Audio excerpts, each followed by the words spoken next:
warahmatullahi wabarakatuh. Kami dari kelompok 9 akan menjelaskan hasil dari makalah kami yang berjudul Aspek Sumber Daya Manusia. Saya salah satu Nikmal Maghfirah di sini akan menjelaskan mengenai pengertian dari manajemen sumber daya manusia.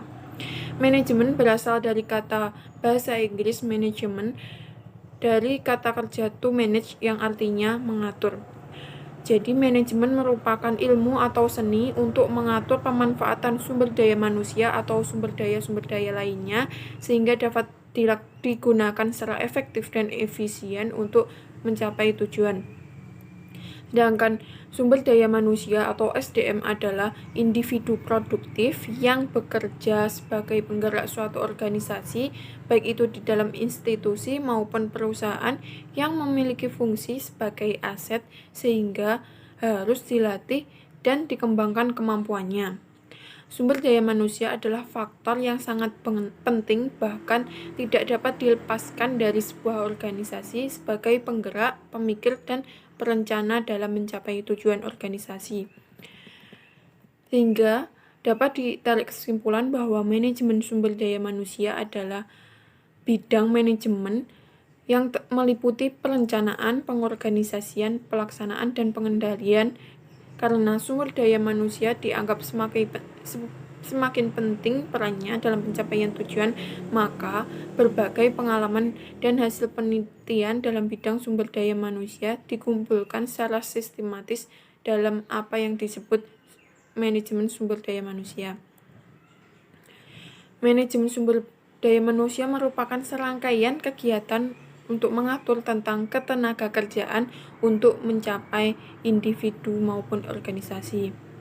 Kemudian selanjutnya akan disampaikan oleh teman saya.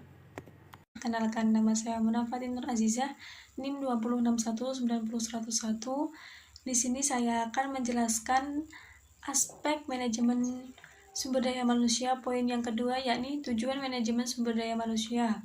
Dalam tujuan manajemen sumber daya manusia terdapat 7 tujuan. Yang pertama, membantu organisasi dalam mencapai tujuannya. Yang kedua, memperkerjakan tenaga kerja yang memiliki kemampuan dan keterampilan secara efisien. Yang ketiga, merencanakan dan menyelenggarakan pendidikan, pelatihan, dan motivasi bagi pegawai. Yang keempat, meningkatkan kepuasan kerja dan meningkatkan rasa percaya diri karyawan, memelihara dan mengembangkan kualitas kerja sejalan dengan tujuan organisasi.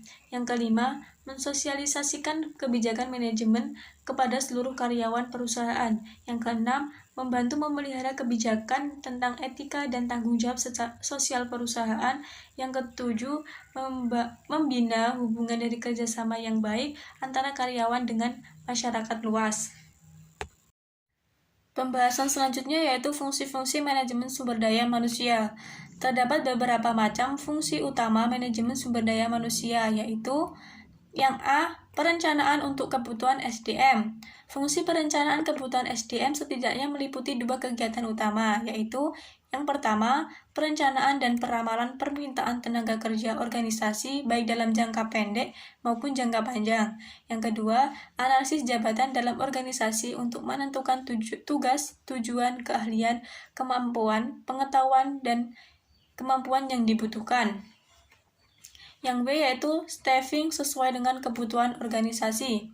Dalam tahapan pengisian staff ini terdapat 2 kegiatan yang diperlukan, yaitu yang pertama, penarikan atau rekrutmen calon atau pelamar pekerja. Yang kedua, pemilihan seleksi para calon atau pelamar yang dinilai paling memenuhi syarat. Poin yang C, penilaian kinerja. Dalam penilaian kinerja ini dilakukan 2 kegiatan utama, yaitu yang pertama, penilaian dan pengevaluasian perilaku pekerja. Yang kedua, analisis dan pemberian motivasi perilaku pekerja.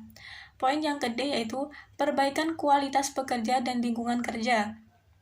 Saat ini pusat perhatian manajemen sumber daya manusia mengarah pada 3 kegiatan strategis, yaitu yang pertama, menentukan, merancang, dan mengimplementasikan program pelatihan dan pengembangan SDM guna meningkatkan kemampuan dan kinerja karyawan. Yang kedua, memperbaiki kualitas lingkungan kerja, khususnya melalui kualitas kehidupan kerja dan program-program perbaikan produktivitas. Yang ketiga, memperbaiki kondisi fisik kerja guna memaksimalkan kesehatan dan keselamatan pekerja. Poin yang ke-E yaitu pencapaian efektivitas hubungan kerja. Dalam pencapaian efektivitas hubungan kerja ini terdapat 3 kegiatan utama, yaitu yang pertama, mengakui dan menaruh rasa hormat atau respect terhadap hak-hak bekerja. Yang kedua, melakukan tawar-menawar dan menetapkan prosedur bagaimana keluhan pekerja disampaikan. Yang ketiga, melakukan penelitian tentang kegiatan-kegiatan manajemen sumber daya manusia. Bismillahirrahmanirrahim. Perkenalkan, nama saya Eka Ayu Novitasari. Saya dari MPIC akan mempresentasikan dari bagian D, yaitu yang pertama, perencanaan sumber daya manusia.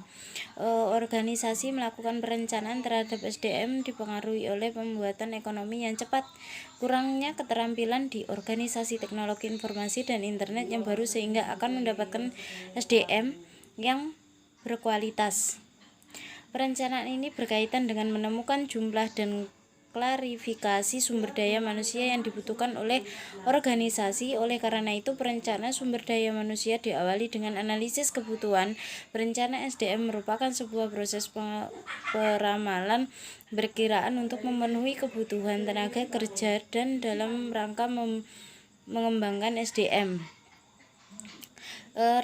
Yang kedua yaitu rekrutmen dan seleksi. Rekrutmen adalah merupakan suatu keputusan perencanaan manajemen sumber daya manusia mengenai jumlah karyawan yang dibutuhkan, kapan diperlukan, serta kriteria apa saja yang diperlukan dalam suatu organisasi. Yang ketiga adalah penempatan karyawan. Organisasi atau perusahaan yang telah mendapatkan pelamar yang sesuai dengan kualifikasi akan melakukan penempatan karyawan. Yang keempat adalah memberi kompensasi dan penghargaan. Kompensasi diberikan sebagai balasan jasa yang telah diberikan. Penghargaan dapat berbentuk penghargaan positif seperti gaji.